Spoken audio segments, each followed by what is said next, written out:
Reprise du débat, continuing debate. The honourable member for Renfrew-Nipissing-Pembroke. Mr. Speaker, I'm pleased to rise on behalf of the security-conscious residents of Renfrew-Nipissing-Pembroke to speak on this amendment to the amendment on the motion. The motion calls for an investigation into this Liberal government's ongoing failure to follow an order of this House to produce documents. When I last rose here in this House to speak on a sub-amendment to the motion, I highlighted how the failure of this government to produce the documents was a reflection of the contempt these Liberals have for Parliament, our democracy, and Canadians.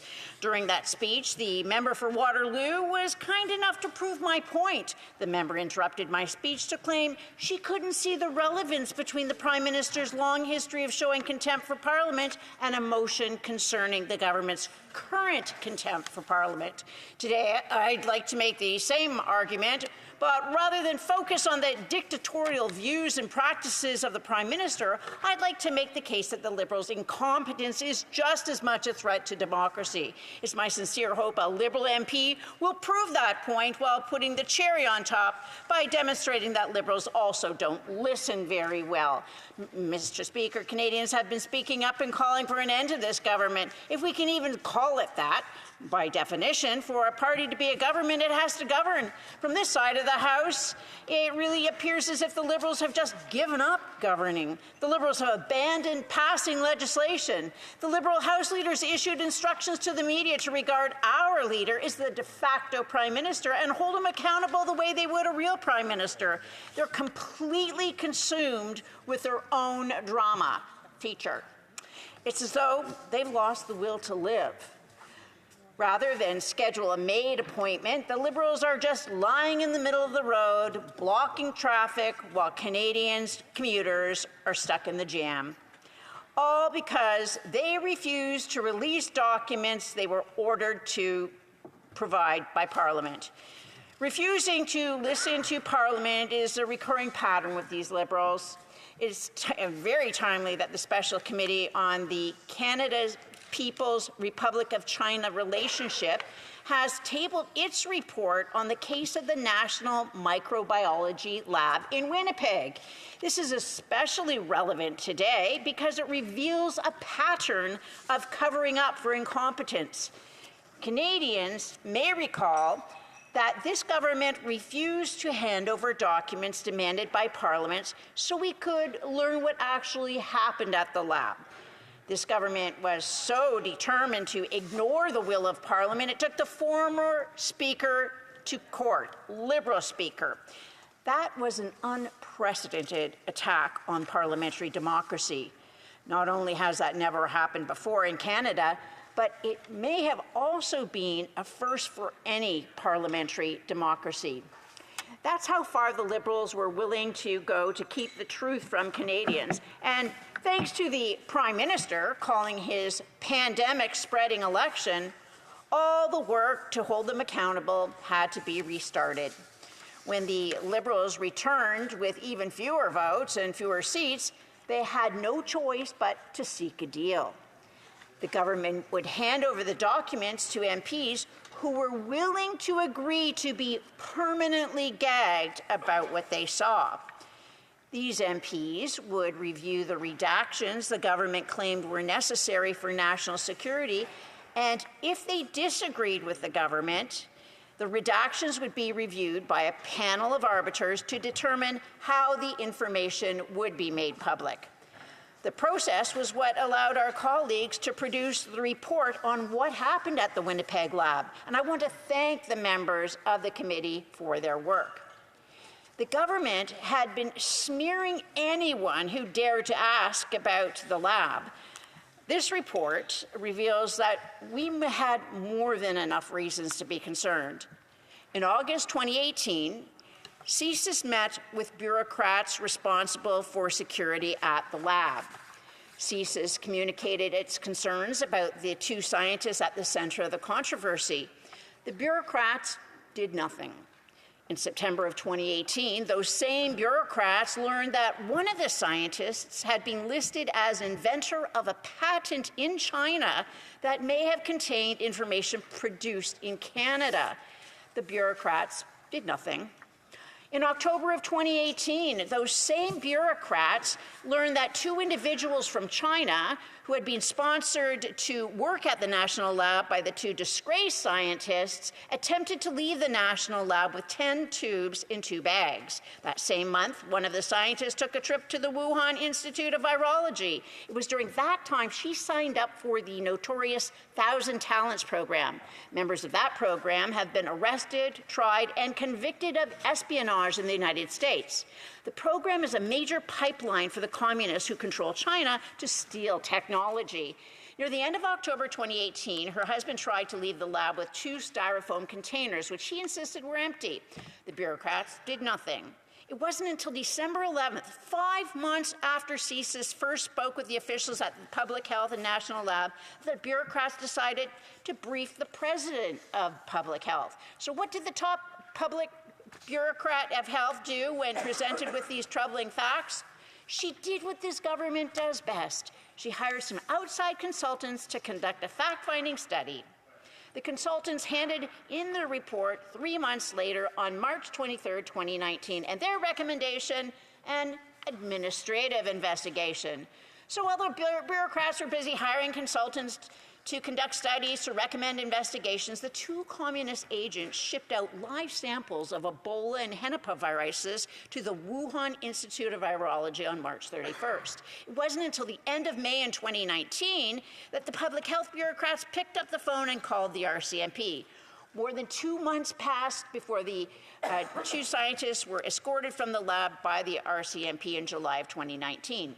Public Health didn't officially terminate their employment until January of 2021. We were paying a salary to 2 communist agents while the government told them to sit at home and await further instructions. Unsurprisingly, these scientist spies didn't listen and moved back to China, out of reach of Canada's legal system. To sum it up, CSIS warned government officials of a threat posed by agents working on behalf of the communists who control China. The senior government officials downplayed the concerns until it all blew up in their faces.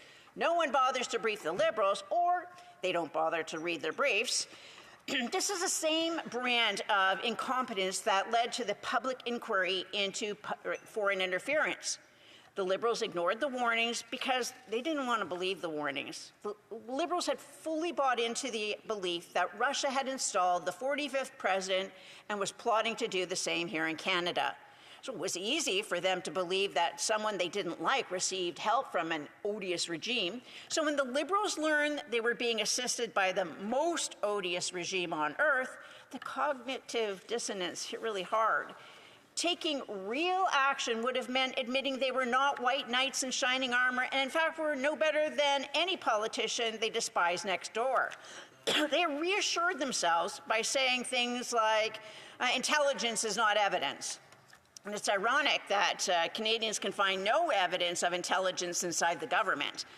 Obviously, when talking about spies inside one of Canada's 2 most secure biolabs, issues of national security do come into play. Now, that doesn't give the government the right to ignore Parliament, but it can explain a government's reluctance to make information public. Except what our colleagues, the ones to be gagged about so they could review the documents, saw was that nearly all the redactions were aimed at protecting the bureaucrats from embarrassment. These bureaucrats let spies run free in the most secure lab in Canada. Then they seek to cover up their incompetence and tell the gullible Liberal minister the documents can't be shared for national security reasons. These DEI Liberal ministers lack the intellectual fortitude to challenge their deputies, which brings us back to today and to this motion, except with one major difference. Nothing about the Green Slush Fund involves national security. This is a classic case of Liberals helping to enrich Liberals. We saw it in the sponsorship scandal. In Ontario, we saw it with the Green Energy Act. And when those McGuinty-Wynne Liberals were booted from office, they packed up their taxpayer-funded moving vans and came to Ottawa to run the Prime Minister's office. Now it's clear that the only reason the Liberals refuse to release the documents is because it will reveal the full extent of the corruption. It's left them resorting to ridiculous excuses. My favorite is the claim that the Liberal insiders have a charter right to steal taxpayers' dollars. Madam Speaker, that's the level of desperation they have descended to. They can make as many excuses as they want. They can invent as many fake rights as they want. None of it matters. Pardon me, gotta get a drink of water. Canada will always be a parliamentary democracy. In a parliamentary democracy, the government answers to Parliament. This is not open to debate or interpretation. It's a fact. They must release the documents. And while they're at it, they can release the names too. But the Liberals won't. They won't let Canadians see the truth. Providing the documents would make it easier for Canadians to connect the dots. Dots like the proud socialist Minister of the Environment having an interest in a financial interest in a venture capital fund. Dots like how the owner of the venture capital fund sat on the board of SDTC during this period of Liberal corruption. Dots like how the SDTC gave funds to companies which had also been invested into by the venture capital fund. The Liberals were so happy with this venture capitalist work on the SDTC board, handing money out to their friends, and that the cabinet appointed her to sit on the board at the Liberal Infrastructure Bank. When the Minister of the Environment's favorite capitalist came to committee, she was adamant. She always recused herself from decisions relating to companies she had interest in. She also insisted there were only two companies. Naturally, my colleagues were curious. You see, they had a list of companies that SDTC had given funds to and a list of companies that the venture capitalist had invested in. The names that matched up on both lists were more than two, quite a bit more. But the environmental activist turned venture capitalist had an explanation at hand. She simply explained that her venture capital fund only invested in the company after they had received SDTC funding. She was the longest-serving board member and sat on the project review committee. What a cozy little relationship. The taxpayer-funded Sustainable Development Technology Corporation employees would receive applications from hundreds of companies every year. These hardworking, diligent employees reviewed the applications and filtered out the duds. After this long application process, only the most viable projects from the most viable companies were recommended by the staff at SDTC. Those recommendations went to the Project Review Committee, and I believe the venture capitalist, when she insists, she followed the conflict of interest rules. She'd been on the board long enough before the former Minister for Rogers decided to stack the board with friends. She wouldn't do anything to jeopardize her access to the SDTC pipeline of promising investment opportunities. Researching investment opportunities is what makes or breaks a venture capital company.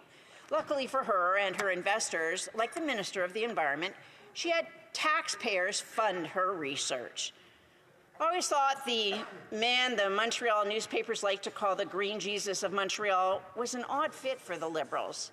It must be pretty awkward for the Minister of Foreign Affairs and the Minister of Justice having to condemn the Watermelon Brigade protesters who come to their homes and target their families when their colleague was arrested for invading the property of former Premier of Alberta, Ralph Klein. But when I learned that the same man who stood in this House and declared himself to be a proud socialist was really a venture capitalist, it all made sense. He's a raging hypocrite and a perfect fit for this Liberal Party. He preaches socialism for the people, but practices capitalism for him and his well-connected Liberal friends. Madam Speaker, through you to any Canadians watching at home or watching in the future, I ask that you consider the case of the proud socialist environment minister and his friend, the venture capitalist. We have laws prohibiting public officials from conflicts of interest. We have laws against corruption. If laws were broken, the evidence will come out. If not by this government, then by the next. What we don't have are laws preventing well-connected Liberals from taking advantage of every opportunity to enrich themselves. The Minister of the Environment likes to claim all his carbon taxes will create economic opportunities. That was the same pitch that Dalton McGuinty used when he brought in the Green Energy Act in Ontario. Ontario's Auditor General found the Green Energy Act destroyed 60,000 jobs and cost ratepayers billions in extra fees. Yet, well-connected Liberals made a fortune by forcing industrial wind turbines down the throats of small rural communities. As we saw with the case of the venture capitalist, she followed the conflict rules to the letter so she can continue to find promising investment opportunities at the taxpayers' expense. Those same taxpayers, hardworking Canadians, never get those same opportunities. And now the proud socialist venture capitalist Minister of Environment gets richer while Canadians line up at food banks. This government can make a show of shutting down SDTC, but in the end, it feels like we're all playing a game of whack-a-mole. Just as we knocked down a bunch of well-connected Liberals at SDTC, new ones pop up at the Infrastructure Bank or the Local Journalism Initiative. We know $400 million was given out at SDTC was only the tip of the iceberg, which brings us back to the motion and the amendment. As I've explained, this is not about national security. There's no reason to withhold the documents. The government's excuses have become ridiculous. They even claim that handing out the documents to the RCMP would violate people's rights. I'd ask Canadians to think about what the government is claiming. Well-connected Liberals may have broken laws to enrich themselves. The victim in this case is the government of Canada, and through it, the taxpayers of Canada. And now the Liberal Party is claiming that to share evidence the government was victimized would violate the charter rights of well-connected Liberals. Imagine if the government took this view of all crime.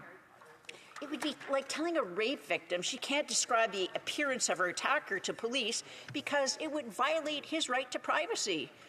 Well, this example is meant to illustrate just how absurd the government's argument for withholding the documents is. There's probably some woke academic working on a paper arguing that reporting crime violates the rights of criminals from marginalized communities. And while this idea might become part of some future Liberal platform, I haven't seen or heard any policy announcement from this government which would prevent the victim of crime from providing evidence of a crime to police.